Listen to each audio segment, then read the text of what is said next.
a platform like this creates opportunities for young people to hear positive messages about themselves from themselves. Because I think the fact that there's an incorporation of speakers that echo the communities as these young people are, which is a diverse community, I think that is a very incredible thing to have a platform like yours, Rocking Your Teens, that consistently put together events and throughout the whole kind of curriculum that they deliver for young people to be able to see positive reflections of themselves. I think is something that I'm very moved to be a part of, and also that mental health is a very strong core within everything that's being delivered. So I think that's, for me, it's a no-brainer to be part of that.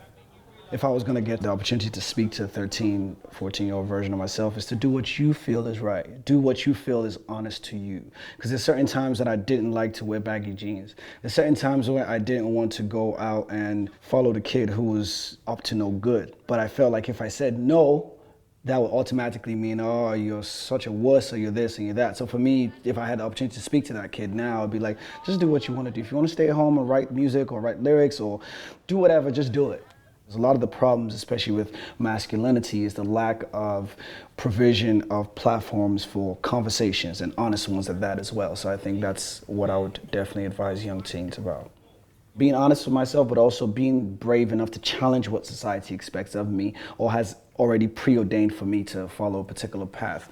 And I think that's one thing for me, to just be honest and to be a true reflection of who I really want to be, and hopefully be able to inspire other people to be the best versions of themselves as well. So that's ultimately what it means for me to be a man, I'd say. I'm supporting Rocking Your Teens because I think it's an important cause. You know, young boys and young girls need to have positive role models in their life, and hopefully we can provide that for them.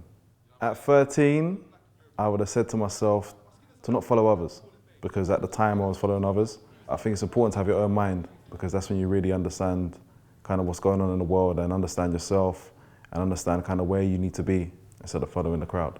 To be a man, it's about being who you are, but also treating others how you want to be treated.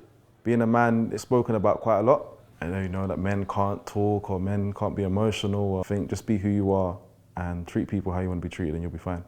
I advise young boys to find themselves, to be an individual. As I said, it's not good to follow the crowd. I think that if you follow the crowd, you can't find who you really are. So I think it's very important to be yourself, unapologetically, and don't worry what the crowd says, because, you know, you're an individual. We all are. I feel like at 13 and 14, I was still just trying to find my place. Where do I fit? I'm not that good at football. Rugby scares me. Maybe I should be this guy. Don't feel like you have to change yourself to fit in, and you'll find others who resonate with you. I would advise young boys to try everything and just spend time exploring, asking a million questions of other people, joining every opportunity, every club there is. I think self-awareness is the biggest thing we can put into young people. Once they get comfortable with who they are, then we can start thinking about, cool, how do the people around them see them? And then how does the world see them? Figure out who you are, what you're good at, what you're rubbish at, and don't love yourself or hate yourself with those results. Just be cool with it.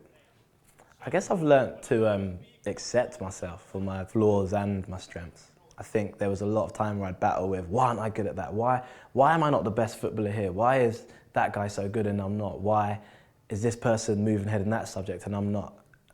I've learnt now, accept yourself first and foremost, and then adjust your aim according to that. I love this event because it's different to what they do every day at school. I love being like a breath of fresh air. My whole mission is to go into a school, go into an environment, go and be their big brother for the day. So I love this event because it gets young people who have never been to London into London, those who have been into London, maybe haven't experienced an area like Canary Wharf, to come in here, come into a big building like this and feel valued, feel important, and feel like they're getting an experience that they've never had before. That's why I continue to come year after year.